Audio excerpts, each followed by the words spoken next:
సాయిబాబా జీవిత చరిత్ర 33వ అధ్యాయం. ఊది మహిమ. తేలుకాటు, ప్లేగు జ్వరమును నయమవుట, జామ్నేర్ చమత్కారము, నారాయణరావు జబ్బు, బాలబువా సుతార్, అప్పా సాహెబ్ కులకర్ణి, హరిబాబు కర్ణిక్ కథలు. గత అధ్యాయంలో గురువు మహిమను వర్ణించితిమి. ఇందులో ఊది మహిమను వర్ణించదము. ప్రస్తావన: మనం ఇప్పుడు గొప్ప యోగీశ్వరులకు నమస్కరించదము. వారి కరుణా కటాక్షములు కొండంత పాపములను కూడా నశింపజేయును, మనలోని దుర్గుణములను పోగొట్టును. వారి సామాన్యపు పలుకులే మనకు నీతులు బోధించును, అమృతానందమును ప్రసాదించును. ఇది నాది, అది నీది అని భేదభావం వారి మనస్సులందు పుట్టదు. వారి రుణమును ఈ జన్మయందు కానీ వచ్చే పెక్కు జన్మలందు కానీ మనం తీర్చుకొనలేము. ఊది ప్రసాదము. బాబా అందరి వద్ద నుండి దక్షిణ తీసుకొని చుండునని అందరికీ తెలిసిన విషయము. ఈ విధంగా వసూలు చేసిన మొత్తంలో ఎక్కువ భాగము దానము చేసి మిగతా దానితో వంట చెరుకును అంటే కట్టెలను కొంచుండెను. ఈ కట్టెలను బాబా ధునిలో వేయిచుండెను. దాన్ని నిత్యము మంట పెట్టుచుండెను. అది ఇప్పటికి అట్లే మండుతున్నది. అందులోని బూడిదనే ఊది అంచున్నాము. బాబా దాన్ని భక్తులకు తమ తమ ఇండ్లకు తిరిగిపోనప్పుడు పంచిపెట్టేవారు. ఊది వలన బాబా ఏమి బోధించి ఉద్దేశించను? ప్రపంచంలో కనిపించే వస్తువులన్నీ బూడిద వలె అశాశ్వతములు. పంచభూతములచే చేయబడిన మన శరీరములన్నీ సౌఖ్యములను అనుభవించిన పిమ్మట పతనమైపోయి బూడిదగును. ఈ సంగతి జ్ఞప్తికి తెచ్చుటకై బాబా భక్తులకు ఊది ప్రసాదమును పంచిపెట్టుచుండెను. ఈ ఊది వల్లనే బ్రహ్మము నిత్యమనియు, ఈ జగత్తు అశాశ్వతమనియు, ప్రపంచములో గల బంధువులు, కొడుకులు కానీ, తండ్రి కానీ, తల్లి కానీ మన వాండ్రు కారని బాబా బోధించరు. ఈ ప్రపంచంలోనికి మనం ఒంటరిగా వచ్చితిమి, ఒంటరిగానే పోయేదము. ఊది అనేక విధముల శారీరక మానసిక రోగములను బాగు చేయుచుండెను. భక్తులు చెవులలో బాబా ఊది ద్వారా, దక్షిణ ద్వారా నిత్యానిత్యములకు అలా తారతమ్యము, అనిత్యమైన దాని ఎందు అభిమాన రాహిత్యము గంట మ్రోత వలె వినిపించుచుండెను. మొదటిది ఊది వివేకమును, రెండవది దక్షిణ వైరాగ్యమును బోధించుచుండెను. ఈ రెండును కలిగి ఉన్న దాని సంసారంనే సాగరమును దాటలేము. అందుచే బాబా అడిగి దక్షిణ తీసుకొంచుండెను. షిరిడి నుండి ఇంటికి పోనప్పుడు భక్తులకు ఊదియే ప్రసాదంగా ఇచ్చి కొంత నుదుటిపై వ్రాసి తమ వరద హస్తమును వారి శిరస్సులపై ఉంచుచుండెను. బాబా సంతోషంతో ఉన్నప్పుడు పాడుచుండెడు. వాడు పాటలలో ఊది గురించి ఒకటి పాడుచుండేది. దాని పల్లవి: కళ్యాణ రామ రారమ్ము, గోనెలతో ఊదిని తేతెమ్ము. బాబా దీన్ని చక్కగా రాగంతో మధురముగా పాడుచుండేవారు. ఇదంతా ఊది యొక్క ఆధ్యాత్మిక ప్రాముఖ్యము. దానికి భౌతిక ప్రాధాన్యం కూడా కలదు. అది ఆరోగ్యమును, ఐశ్వర్యమును, ఆతురతల నుండి విమోచనమును మొదలగునవి వసగుచుండెను. ఇక ఊది కూర్చిన కథలను ప్రారంభించదు. తేరుకాటు. నాసిక్ నివాసియు నారాయణ మోతీరామ్ జాని అని అతడు బాబా భక్తుడు. అతడు రామచంద్ర వామన్ మోదకన్ బాబా భక్తుని వద్ద ఉద్యోగం చేయుచుండెను. అతడు ఒకసారి తన తల్లితో షిరిడీకి పోయి బాబాను దర్శించను. అప్పుడు స్వయంగా బాబా అతడు మోదక సేవను మాని తాను సొంతంగా వ్యాపారం పెట్టుకోవాలని చెప్పాను. కొన్ని దినముల తర్వాత బాబా మాట సత్యమయ్యాను. నారాయణ జాని ఉద్యోగం మాని స్వయంగా ఆనందాశ్రమము అని హోటల్ పెట్టాను. అది బాగా అభివృద్ధి చెందాను. ఒకసారి నారాయణరావు స్నేహితునికి తేలు పుట్టాను. దాని బాధ పరింపరానిదై ఉండెను. అటువంటి విషయములలో ఊది బాగా పనిచేయను. నొప్పి ఉన్న చోట ఊదిని రాయవలని. అందుచే నారాయణరావు ఊది కొరకు వెతకను, కానీ అది కనిపించలేదు. అతడు బాబా పటం ముందర నిలిచి బాబా సహాయం కోరి బాబా నామ జపం చేసి బాబా పటం ముందు రాలిపడిన అగరవత్తి బూడిద చిటికడంతా తీసి దానినే ఊదిగా భావించి నొప్పి ఉన్న చోట రాశాను. అతడు ఊది రాసిన చేయి తీసివేయగానే నొప్పి మాయనిపోయాను. ఇద్దరు ఆశ్చర్య ఆనందంలో మునిగిరి. ప్లేగు జబ్బు. ఒకనొకప్పుడు బాంద్రాలో ఉండే బాబా భక్తుని కుమార్తె వేరొక గ్రామంలో ప్లేగు జ్వరంతో బాధపడుతున్నాను. తన వద్ద ఊది లేదని కనుక ఊది పంపమని నానాసాహెబ్ చాందోర్కర్ గారికి అతను కబురు పంపాను. ఆ వార్త నానాసాహెబ్ ఠాణా రైల్వే స్టేషన్ వద్ద తెలిసాను. అప్పుడు అతని భార్యతో కూడా కళ్యాణి పోవచ్చుండెను. వారి వద్ద అప్పుడు ఊది లేకున్నాను. కావున రోడ్డు పైన మట్టిని కొంచెం తీసి సాయినామం జపం చేసి సహాయం అభ్యర్థించి నానాసాహెబ్ తన భార్య నుదుటిపై రాశాను. ఆ భక్తుడు దంతయు చూశాను. అతడు తన కుమార్తె ఇంటికి పోయేసరికి 3 రోజుల నుండి బాధపడుతున్న వారి కూతురు జబ్బు నానాసాహెబ్ తన భార్య నుదుటిపై మట్టిని పూసినప్పటి నుండి తగ్గినని విని మిక్కిలి సంతసించాను. జామ్నేర్ చమత్కారము. 1904-1905 సంవత్సరంలో నానాసాహెబ్ చాందోర్కర్ జామ్నేర్లో మామలతో దారిగా ఉండాను. ఇది ఖాందేశ్ జిల్లాలో షిరిడీకి 100 మైళ్ళ దూరంలో ఉన్నది. ఆయన కుమార్తె మైంతాయి గర్భిణి ప్రశంసటకు సిద్ధముగా ఉండెను. ఆమె స్థితి బాగుండలేకుండాను. ఆమె 2-3 దినముల నుండి ప్రసవ వేదన పడుచుండెను. నానాసాహెబ్ ఔషధములన్నీ వాడెను, కానీ ప్రయోజనం లేకుండాను. అప్పుడు బాబాని నెప్టికి తెచ్చుకుని వారు సహాయం వేయడను. షిరిడీలో రామగిరి బువ్వా అని సన్యాసి ఉండెను. బాబా అతని రామగిరి బువ్వా అని వారు అతని స్వగ్రామం ఖాందేశ్లో ఉండెను. అతను అతడికి పోవుటకు నిశ్చయించుకొను. బాబా అతన్ని పిలిచి మార్గ మధ్యంలో జామ్నేర్లో కొంత విశ్రాంతి తీసుకొని నానాసాహెబ్కు ఊదీని హారతి పాటను ఇమ్మను. తన వద్ద 2 రూపాయలు ఉన్నవనియు అవి జలగాం వరకు రైలు టికెట్కు సరిపోవుననియు, కాబట్టి జలగాం నుండి జామ్నేర్ పోవుటకు సుమారు 30 మైళ్ళు ధనము లేదనియు రామగిరి బువ్వా చెప్పెను. అన్నీ సరిగా అమరును కాన నువ్వు కొలత చెందగల అవసరం లేదని బాబా పలికెను. శ్యామాను పిలిచి మాధవ్ ఆడ్కర్ రచించిన హారతిని రాయమనను. హారతి పాటను ఊదిని రామగిరి బువ్వాకిచ్చి నానాసాహెబ్కు అందజేయమనను.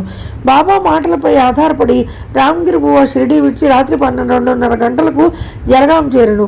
అతడికి చేరినప్పటికీ అతని చెంత 2 అణాలు మాత్రమే ఉండెను, కాబట్టి కష్టదశలో ఉండెను. అప్పుడే ఎవరో బాబ్గిరి బువ్వా ఎవరు అని కేక వేస్తుండ్రి. బువ్వా అచ్చడికి పోయి తానే అని చెప్పాను. నానాసాహెబ్ పంపించినారని చెప్పుచు ఒక బంట్రోతో ఒక చక్కటి టాంగాను తన వద్దకు తీసుకుని పోయాను. దానికి 2 మంచి గుర్రములు కట్టి ఉండెను. ఇద్దరు అందులో కూర్చుండి బండిని వదిలిరి. టాంగా వేగంగా పోయాను. తెల్లవారుజామున టాంగా ఒక సెలయేరు వద్ద చేరను.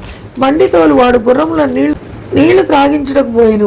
బంట్రోత్ రామగిరి బువ్వాను పలహారం చేయమని పలహారం దించడానికి పెట్టాను. గడ్డము మీసములున్న ఆ బంట్రోత్ బట్టలు చూసి రామగిరి బువ్వాను వాడు మహమ్మదీయుడని సంశయించి పలహారములు తినకుండాను. కానీ ఆ బంట్రోతు తాను హిందువుడననియు గర్వాల్ దేశం క్షత్రియుడననియు నానాసాహెబ్ ఆ పలహారములను పంపిన గాన తిరుడు గట్టి సంశయం వలదనను. అప్పుడు ఇద్దరు కలిసి పలహారం చేసి బయలుదేరి ఉషకాలంలో జామ్నేర్ చేరిరి. ఒంటికి పోసుకుంటే రామగిరి బువ్వా టాంగా దిగి 2-3 నిమిషాలలో వచ్చాను. తిరిగి వచ్చేసరికి టాంగా కానీ టాంగా తోలువాడు కానీ బంట్రోతు కానీ లేకుండేది. బాబ్గిరి బువ్వా నోటి వెంట మాట రాకుండాను. దగ్గరున్న కచేరికి పోయి అడుగగా నానాసాహెబ్ ఇంటి వద్దనే ఉన్నట్లు తెలిసాను. నానాసాహెబ్ గారి ఇంటికి వెళ్ళి తాను షిరిడి సాయిబాబా దగ్గర నుండి వచ్చినట్లు చెప్పాను. బాబా ఊది హారతి పాట నానాసాహెబ్కు అందజేశాను. మా ఇంటి చాలా దుస్థితిలో ఉండెను. చాలా అందరూ ఆమె గురించి మిగులు ఆందోళన పడుచుండిరి. నానాసాహెబ్ తన భార్యను పిలిచి ఊది నీళ్ళలో కలిపి కుమార్తెకిచ్చి హారతిని పాడమన్రి. బాబా మంచి సమయంలో సహాయం పంపననుకొండ్రి. కొద్ది నిమిషంలో ప్రసవం సుఖంగా జరిగినని వార్త వచ్చాను. గండం గడిచిందని చెప్పిరి. నానాసాహెబ్ గారు టాంగా నౌకర్ను పలహారములను పంపినందుకు బాబ్గిరి బువ్వా ఆయన కృతజ్ఞత తెలుపుగా అతడు మిక్కిలి ఆశ్చర్యపడను. షిరిడీ నుండి ఎవరు వచ్చుతున్నట్లు తనకి తెలియదనియు కనుక అతడు ఏమీ పంపి ఉండలేదనియు చెప్పాను. బివి దేవి గారి విషయమై బాపురావు చాందోర్కర్కు రామగిరి బువ్వాని కలుసుకుని విచారించి సాయిలీలా మ్యాగజైన్లో గొప్ప వ్యాసమును ప్రకటించినారు.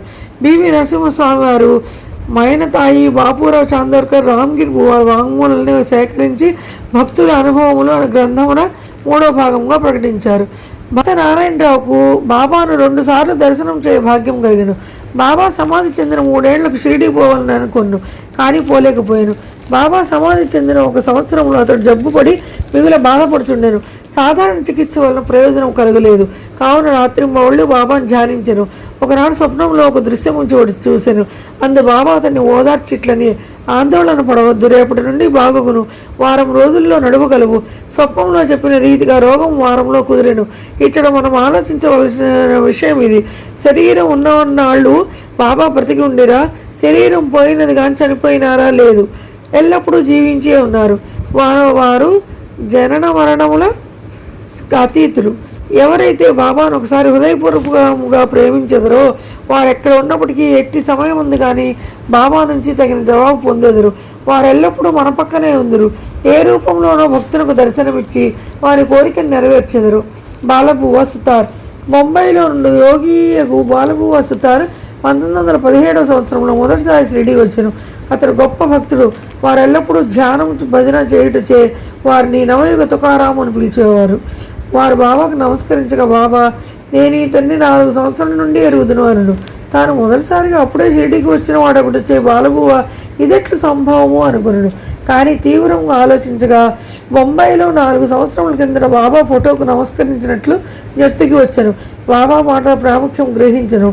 తనలో తాను ఇట్లా అనుకున్నాను, యోగులు ఎంతటి సర్వజ్ఞులు సర్వాంతర్యాములు, తమ భక్తులందు వారికి ఎంత ప్రేమ! నేను వారి ఫోటోను చూచుటకు వారిని స్వయంగా చూసిన దాంతో సమానమని నాకు బోధించింది. అప్పా సాహెబ్ కులకర్ణి 1917 సంవత్సరంలో అప్పా సాహెబ్ కులకర్ణి వంతు వచ్చాను. అతను ఠాణాకు బదిలీ అయ్యాను. బాలాసాహెబ్ భేటే అతనికి బాబా ఫోటోని ఇచ్చాను.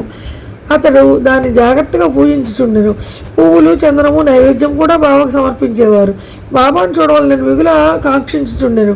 ఈ సందర్భమున బాబా పటమును మనపూర్వకంగా చూసించో బాబాను ప్రత్యక్షంగా చూసిన దాంతో సమానమే అని చెప్పవచ్చు. దీనికి నిదర్శనం పైన చెప్పబడిన కథే. కులకర్ణి ఠాణాలో ఉండగా భీవండి పర్యటనకు పోవలసి వచ్చెను. ఒక వారం రోజుల లోపల తిరిగి వచ్చే అవకాశం లేకుండాను. అతను లేనప్పుడు 3వ రోజు దిగువ ఆశ్చర్యపోయిన సంగతి జరిగాను. మధ్యాహ్నం 12 గంటలకు ఓ ఫకీర్ అప్పా కులకర్ణి ఇంటికి వచ్చాను. వారి ముఖ లక్షణములు సాయిబాబా ముఖ లక్షణములతో సరిపోయాను. కులకర్ణి గారి భార్య బిడ్డలు వారి షిరిడి సాయిబాబా గారా అని అడిగిరి. వారిట్లు నుడివని, లేదు, నేను భగవంతుని సేవకుడను. వారి ఆజ్ఞానుసారము మీ యోగక్షేమములను కనుగొనుటకు వచ్చి తిని అట్లనుచు దక్షిణ అడిగాను. ఆమె ₹1 ఇచ్చాను. వారు ఒక చిన్న పొట్లముతో ఆమెకు ఊదినిచ్చి దాన్ని పూజలో ఫోటోతో కూడా ఉంచుకొని పూజించమంది. పిమ్మట ఇల్లు విడిచి వెళ్ళిపోయారు. ఈ చిత్రమైన సాయిలీలను వినుడు. భివండిలో తన గుర్రము జబ్బు పడగా అప్పాసాహెబ్ కులకర్ణి గారు తన పర్యటన మానుకొనవలసి వచ్చింది. ఆనాడు సాయంకాలమే తిరిగి ఇల్లు చేరును. ఫకీర్ గారు రాక భార్య వల్ల వినడు. ఫకీర్ గారు దర్శనం దొరకనందుకు మిగులు మనోవేదన పొందాను. ₹1 మాత్రమే దక్షిణగా ఇచ్చుటకు ఇష్టపడకుండాను. తానే ఇంటి వద్ద ఉన్న ₹10 తక్కువ కాకుండా దక్షిణ ఇచ్చి ఉందినే అనను. వెంటనే ఫకీర్ను వెతకటకై బయలుదేరాడు. మసీదులోనూ తక్కిన చోట్ల భోజనం చేయక వారి కొరకు వెతకాను. అంత అన్వేషణ నిష్ఫలమయ్యాను. ఇంటికి వచ్చి భోజనం చేశాను. 32వ అధ్యాయంలో ఉత్త కడుపుతో భగవంతుని వెతకరాదని బాబా చెప్పినది చదువర్లు గమనించి వాళ్ళను. అప్పాసాహెబ్ ఇచ్చట ఒక నీతిని నేర్చుకున్నాను. భోజనమైన తర్వాత చిత్రేయ స్నేహితునితో వ్యాహ్యాళికి బయలుదేరను. కొంత దూరం పోగా ఎవరో వారి వైపు త్వరగా వచ్చుచున్నట్లు కనిపించాను. వారి ముఖలక్షణములను బట్టి వారు తమ ఇంటికి 12 గంటలకు వచ్చిన వారే అని అనుకున్నాను. వెంటనే ఫకీర్ చేయి చాచి దక్షిణ అడిగాను. అప్పాసాహెబ్ ₹1 ఇచ్చాను. వారు తిరిగి అడుగుగా ఇంకో ₹2 ఇచ్చాను. అప్పటికీ అతను సంతృష్టి చెందలేదు. అప్పాసాహెబ్ చిత్రే వద్ద నుండి ₹3 తీసుకున్నాను. కానీ ఫకీర్కి ఇచ్చాను. వారు ఇంకనూ దక్షిణ కావాలనండి. అప్పాసాహెబ్ వారిని ఇంటికి రావాల్సిందని వేడుకున్నాను. అందరూ ఇల్లు చేరి అప్పాసాహెబ్ వారికి ₹3 ఇచ్చాను. మొత్తం ₹9 ముట్టాను. అప్పటికి సంతృష్టి చెందక ఫకీరు ఇంకనూ దక్షిణ ఇమ్మన్నాను. అప్పాసాహెబ్ తన వద్ద ₹10 నోటు కలదాను. ఫకీర్ దాన్ని పుచ్చుకొని ₹9 తిరిగి ఇచ్చి వేశాను. అక్కడి నుండి వెళ్ళను. అప్పాసాహెబ్ ₹10 ఇచ్చేదనని అనను కనుక ఆ మొత్తమును తీసుకొని పవిత్రపరిచిన పిమ్మట ₹9 ఇచ్చాను. సంఖ్య 9 చాలా ముఖ్యమైనది. అది నవవిధ భక్తులను తెలియజేయను. బాబా లక్ష్మీబాయి సిండకు ₹9 సమాధి సమయం నందు ఇచ్చిరి. అప్పాసాహెబ్ ఊది పొట్లం విప్పి చూశాను. అందులో పూరెక్కలను అక్షింతలను ఉండెను. కొంతకాలం పిమ్మట బాబాను షిరిడీలో దర్శించినప్పుడు వారి వెంట్రుక ఒకటి చిక్కెను. అతను ఊది పొట్లమును వెంట్రుకను ఒక తాయెత్తులో పెట్టి తన దండపై కట్టుకున్నాను. అప్పాసాహెబ్ ఊది ప్రభావం గ్రహించను. అతను మిక్కిలి తెలివైన వాడైనప్పటికీ నెలకు ₹40 జీతం మాత్రమే దొరుకుతుండెను. బాబా ఫోటోను ఊది పొందిన తర్వాత ₹40 ఎన్నో రెట్ల ఆదాయం వచ్చను. మంచి పలుకుబడి అధికారము లభించను. ఈ లౌకికమైన కానుకలే కాక దైవభక్తి కూడా ఉద్యోగుచుండెను. కావున బాబా ఊదిని ముందు భాగ్యం కలవారు స్నానం చేసిన పిమ్మట ఊదిని నుదుట రాసుకొని కొంచెం నీటిలో కలిపి బాబా పవిత్రమైన తీర్థంగా భావించి పుచ్చుకొనవలను. హరిబాబు కర్ణిక్ ఠాణా జిల్లా దహన గ్రామం నుండి హరిబాబు కర్ణిక్ అన్నతను 1917 సంవత్సరంలో గురు పౌర్ణమి నాడు షిరిడీకి వచ్చి బాబాను తగిన లాంఛనములతో పూజించాను. వస్త్రములు దక్షిణ సమర్పించను. శ్యామ దగ్గర బాబా సెలవు పొంది మసీదు మెట్లు దిగాను. అప్పుడే ₹1 బాబాకు దక్షిణ ఇవ్వాలని తోచగా మసీదు మరల ఎక్కుచుండగా బాబా సెలవు పొందిన పిమ్మట తిరిగి వెనుకకు రారాదనియు విని ఇంటికి బయలుదేరాను. మార్గ మధ్యమున నాసిక్లో కాలారామును మందిరం ప్రవేశించి దర్శనం చేసుకుని వెలుపలికి వచ్చుచుండగా నరసింహ మహారాజ్ అని ఒక యోగి తన శిష్యులను విడిచి లోపల నుండి బయటకు వచ్చి హరిబాబు ముంజేతిని పట్టుకొని ₹1 నాకిమ్ము అనను. కర్ణికి మిగులు ఆశ్చర్యపడును. రూపాయిని సంతోషంగా ఇచ్చి సాయిబాబా ఈ విధముగా తానేమో నిశ్చయించుకున్న ₹1 నరసింహ మహారాజ్ ద్వారా గ్రహించనని అనుకున్నాను. యోగీశ్వరులందరూ ఒకటే అనియు ఏకాత్మతా భావముతో కార్యములు అనర్థులనియు ఈ కథ తెలుపుచున్నది. ఓం నమో శ్రీ సాయినాథాయ. శాంతి శాంతి శాంతి. 33వ అధ్యాయం సంపూర్ణం.